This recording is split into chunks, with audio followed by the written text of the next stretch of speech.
un robot qui va vous servir du vin et un drone Terminator. Le progrès va très vite. Nous commencerons donc avec le tout nouveau robot US1 développé par Astribot. Ce robot humanoïde est capable de réaliser des tâches domestiques avec une précision et une rapidité inégalées.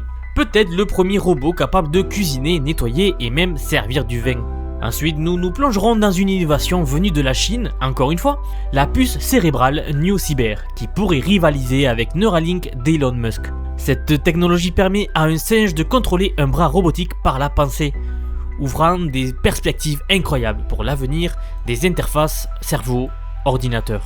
Puis direction les États-Unis où la DARPA teste un char robot drone de type Terminator. Ce monstre de 12 tonnes doté d'une autonomie impressionnante pourrait transformer les opérations militaires avec sa capacité à naviguer de manière autonome dans des environnements complexes. Et enfin, nous parlerons de la révolutionnaire OpenCrisp 1, le premier ciseau d'IA open source capable de modifier les gènes humains. Et cette innovation pourrait changer la donne dans le domaine de la médecine et de la biotechnologie, mais pourrait ouvrir beaucoup de choses au niveau génétique aussi. Alors comme d'habitude, installez-vous confortablement. Et avant de commencer, je vous rappelle que si vous aimez la vidéo dans son ensemble, n'hésitez pas à laisser un petit commentaire, cela soutiendra bien la chaîne. Et bien sûr, sans perdre plus de temps, on plonge, on y va. Alors pour cette première partie, une nouvelle dans le domaine de la robotique humanoïde. Comme à peu près tous les jours on en a en ce moment. Et avec l'arrivée du nouveau robot US1, développé par Astribot, encore une entreprise chinoise. Les Chinois sont à fond au niveau des progrès robotiques en ce moment.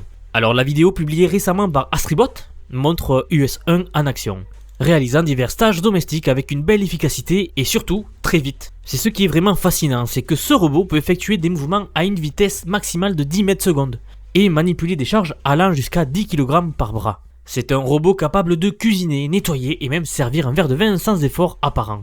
Astribot, qui a débuté ses opérations en 2022, a mis 1 an pour développer ce premier robot humanoïde. Et bien que la société n'ait pas partagé de détails techniques supplémentaires sur ce robot, la démonstration dans la vidéo est déjà assez impressionnante. L'US1 est capable de tirer doucement une nappe de table sous une pile de verres de vin sans les renverser.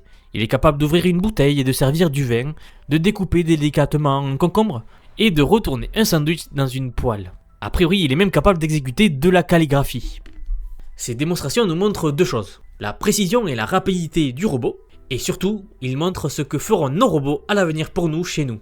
Et ce nouveau développement dans le domaine de la robotique humanoïde s'inscrit dans une vague récente d'innovation, comme vous avez pu le voir depuis une semaine sur cette chaîne. Les robots arrivent et à très grands pas. Alors je suis très enthousiaste pour cela. Les avancées montrent à quel point le domaine de la robotique humanoïde progresse rapidement, et ce n'est que le début. Nous pouvons nous attendre à voir encore plus d'innovations dans les mois à venir, chacune apportant des nouvelles capacités et applications potentielles. Pour cela, n'hésitez pas à vous abonner pour ne manquer aucune nouveauté dans ce domaine-là. En tout cas, ce sont les progrès rapides de l'IA, l'intelligence artificielle, qui ont permis de jouer un rôle crucial dans le développement et l'essor effréné dans le domaine de la robotique. Et alors, écoutez-moi bien. Je dirais qu'il faut maximum 5 ans, si ce n'est moins, mais je table sur 5 ans, pour pouvoir acheter un robot fonctionnel chez nous et qui nous servira pour à peu près toutes les tâches que nous voulons. Marquez mes paroles, moi je vais en tout cas marquer la vidéo et j'y reviendrai dans quelques temps pour voir où on en est. Vraiment passionnant. Allez, passons à la partie suivante. Pour cette deuxième partie, on reste en Chine avec la révélation d'une puce cérébrale, une nouvelle puce cérébrale, le New Cyber, qui pourrait et va très certainement rivaliser avec la célèbre technologie Neuralink de Elon Musk. Alors, de quoi s'agit-il exactement ? La Chine, par le biais d'une entreprise d'État spécialisée en neurotechnologie, vient d'annoncer le développement réussi de cette puce cérébrale avancée. Ce dispositif, nommé New Cyber, a récemment été testé sur un singe, permettant à l'animal de contrôler un bras robotique uniquement par la pensée. Alors imaginez un instant, grâce à cette technologie, le singe a pu attraper un fruit sans le moindre effort physique, seulement par la force de son esprit. Tout simplement époustouflant. Et je serais toujours étonné du peu de gens qui parlent de ce genre de prouesse. C'est quand même dingue que se dire qu'une puce implantée dans le cerveau d'un singe, un animal, lui permet de contrôler des choses, par la pensée. Je comprends jamais le peu d'engouement pour ce sujet-là.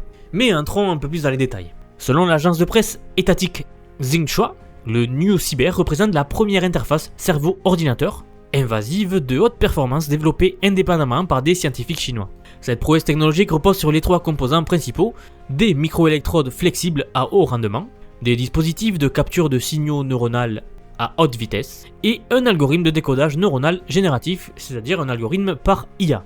Alors pourquoi est-ce que c'est si révolutionnaire? D'abord, le pouvoir de calcul de cette puce pour la détection visuelle est 3000 fois supérieur à celui des puces commerciales actuelles. En plus, elle consomme très peu d'énergie, ce qui souligne son efficacité et sa capacité de traitement exceptionnelle. Lors d'une démonstration à Pékin, des images de cette technologie ont fuité et ont été présentées. Cette avancée spectaculaire nous approche un peu plus du futur où l'on voit dans les films de science-fiction. Et c'est cette capacité qui ouvre des perspectives incroyables pour les personnes souffrant de paralysie ou alors d'autres limitations motrices. Mais bien sûr, ce développement n'est pas sans conséquence pour l'entreprise de Neuralink, entreprise de Elon Musk, qui voit désormais une vraie compétence internationale de plus en plus féroce dans ce domaine-là, domaine dans lequel il était le seul pionnier. Et en fait, même si Neuralink a déjà implanté des puces dans le cerveau de vrais humains, la Chine démontre clairement sa capacité à innover et à se positionner comme un potentiel leader dans un domaine donné. Un domaine qui est un secteur de pointe. Bon, même si bien sûr, comme toujours, cela passe par la copie avant l'innovation. Venant des Chinois, c'est comme ça. Allez, passons à la partie suivante. Une innovation impressionnante et fracassante venant des États-Unis. La DARPA, l'agence américaine pour les projets de recherche avancée de défense, a récemment franchi une étape majeure avec son programme de robots autonomes, connu sous le nom de Racer. Et croyez-moi, ce récent développement semble tout droit sorti du film Terminator. Alors qu'est-ce que c'est Racer exactement? Imaginez une machine massive de 12 tonnes, équipée de feux verts brillants qui ressemblent à des yeux perçants. Ce drone robotique de 6 mètres de long est basé sur un châssis déjà utilisé par l'armée américaine pour diverses fonctions logistiques et tactiques. Il a été développé en collaboration avec l'université de Washington et le Jet Propulsion Laboratory de la NASA, le JPL. Le dernier test de ce monstre s'est déroulé dans un champ de tir au Texas à la fin de l'année 2023. Et selon les premières informations, le test a été un succès. L'objectif principal de cette démonstration était de voir comment le Racer pourrait fonctionner de manière autonome dans un environnement réaliste et stratégique. Lors de ce test, 2 équipes qui n'avaient aucune expérience préalable avec le système ont été impliquées, afin de garantir que l'essai soit aussi réaliste que possible pour une utilisation réelle au futur. Le Racer a prouvé qu'il pouvait se déplacer de manière autonome sur un terrain de 24 km², comprenant une végétation variée, des arbres, des buissons, des rochers, des pentes, des fossés obstrués et des ruisseaux, etc. En d'autres termes, il a navigué avec brio dans un environnement complexe. Et cette polyvalence le rend extrêmement précieux pour des missions militaires et de sécurité. La DARPA a souligné que chaque jour apporte une nouvelle avancée dans le domaine de l'IA et de la robotique.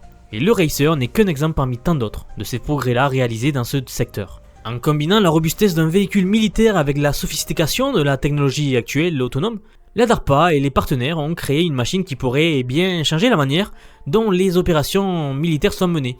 Alors ça serait plus une machine dissuasive. Alors bien sûr, jusqu'à qu'il n'y ait plus que des technologies dissuasives et à ce moment-là on les utilisera, par définition. Et ma question c'est, est-ce que Terminator était un film si visionnaire que ça? Pour l'instant, ça a l'air. Passons à la partie suivante. Une nouvelle dans le domaine de l'édition génétique. OpenCrisp-1. Les premiers ciseaux d'IA au monde capables de modifier les gènes humains. Alors de quoi s'agit-il exactement? OpenCrisp-1 est une initiative de Fluente, une entreprise de design de protéines basée à Berkeley. Cette nouvelle technologie utilise l'intelligence artificielle générative pour concevoir et éditer des gènes. Imaginez un outil capable de retranscrire notre ADN avec une précision inégalée, propulsé entièrement par l'IA. Eh bien c'est exactement ce que fait OpenCrisp-1. Le principe est similaire à celui de modèles de langage avancés comme ChatGPT, mais appliqué à la biologie. L'IA analyse d'énormes volumes de données biologiques pour concevoir de nouveaux éditeurs de gènes. Et grâce à cette approche, l'entreprise promet de révolutionner la lutte contre les maladies avec une efficacité et une précision jusqu'ici impossibles. Une des caractéristiques les plus remarquables de cette initiative, c'est son accessibilité. OpenCrisp-1 sera disponible gratuitement pour tout le monde. Cela signifie que tout le monde, des chercheurs indépendants jusqu'aux institutions académiques, en passant par les entreprises privées et publiques, pourront explorer et expérimenter cette technologie sans aucun coût. Et c'est un pas immense vers la plus grande collaboration et innovation dans la communauté scientifique. Il est important de noter que si les éditeurs génétiques eux-mêmes sont disponibles en open source, la technologie d'IA qui les génère restera la propriété de Fluente. Il faut bien qu'ils vivent les petits. Ce modèle permet à l'entreprise de continuer à développer des outils toujours plus avancés, tout en partageant leurs fruits de leurs recherches avec le monde entier. Pour vous donner un peu de contexte, les méthodes traditionnelles d'édition génétique, comme celles basées sur les technologies CRISP, s'inspirent des mécanismes naturels trouvés chez la bactérie.